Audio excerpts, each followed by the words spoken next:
庆帝略施小计，让整个中都府都记恨范闲，只为遏制他的权力。那么结局他成功了吗？后期的范闲又有多少实权，做了哪些让庆帝害怕的事儿呢？赖明成的死是因为他去找了范闲，并且跟监察院进行了合作。范闲想要跟赖明成成为朋友，庆帝也是能够看得出来，但庆帝要的是范闲身边没有朋友，尤其是督察院这些人。庆帝也不希望范闲跟他们走得太近，所以在杖杀赖明成的时候，刻意让范闲去先行。在赖明成死后，整个督察院也就会彻底记恨范闲，范闲也绝无可能再跟督察院的任何人作为朋友。庆帝这么做的原因，陈萍萍也对范闲点了出来，那即是范闲未来要接管监察院和内库，手中的权力太大了，如此权臣，庆国是前所未有的，所以庆帝才会在此时开始限制了范闲其他的一些想法，让范闲跟督察院的人成为敌人，便是其中之一了。任何帝王都是很善于制衡之术的，在太子被立起来后，庆帝也扶持起了二皇子，成为了太子的磨刀石，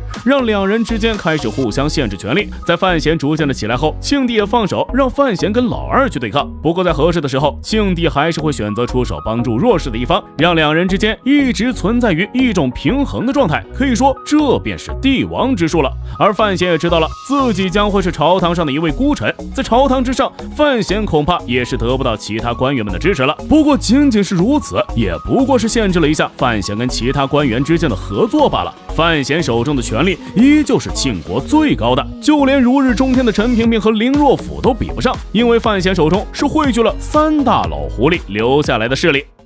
庆帝为何一定要让范闲做孤臣？简单分析一下范闲的势力就能一目了然。范闲的权力空前绝后，就连庆帝都忌惮无比。范闲在进入京都之前的时候，就被庆帝下旨跟林婉儿成婚，并且宣布只要跟林婉儿成婚后，内库也将交给范闲。这是庆帝亲自下的旨意，是无法收回的一道命令，所以内库成为范闲手下的势力是板上钉钉的事情了。而监察院也是陈萍萍想要留给范闲的，如果庆帝能选择的话，监察院根本不会落在范闲的手中。但陈萍萍从范闲出生开始就一直谋划着将监察院交给他，因为这是叶青梅所留下来的东西，只有范闲有资格去掌管。通过给范闲提司的身份，再到将医处给范闲，都是在为他日后接管监察院铺路。所以监察院其实也是范闲的囊中之物，不过仅仅是监察院和内库却依旧是不够的。范闲手中的权力还有范建和林若甫留给他的。林若甫成为宰相多年的时间，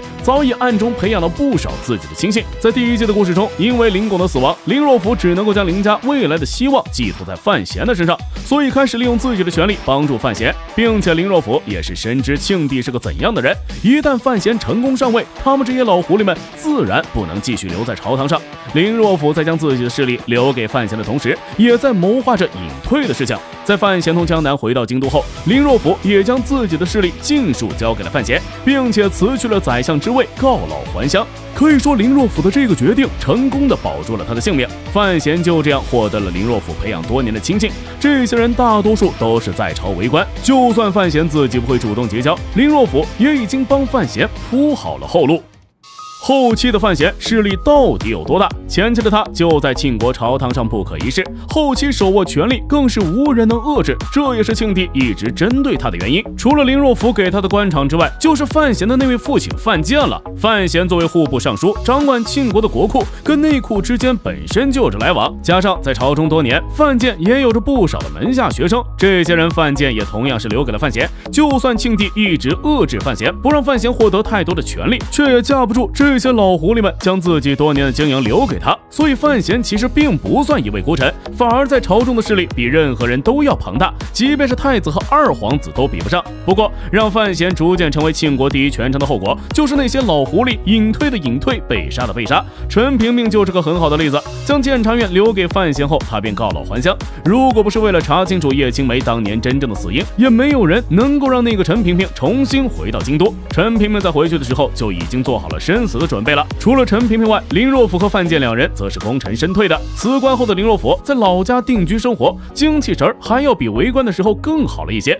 对于范闲的一些请求也是能帮就帮。林婉儿生下范良后，林若甫也就开始了颐养天年的生活。至于范建，辞去户部尚书的位置后，也也依旧没有闲着，跑去了10家村中帮助范闲监管新内库的建设，然后帮助范闲掌管这个内库。尤其是在大东山之战开始的时候，太子和二皇子造反失败身死，范闲是真的在庆国中没有了任何对手。若不是陈平没被杀，范闲恐怕也不会跟庆帝翻脸，依旧是以庆国第一权臣的身份生活了下去。好了，今天的内容到这里就结束了，大家有什么观点的话，欢迎在下方进行留言互动。最后走之前不要忘记关注阿乐呀。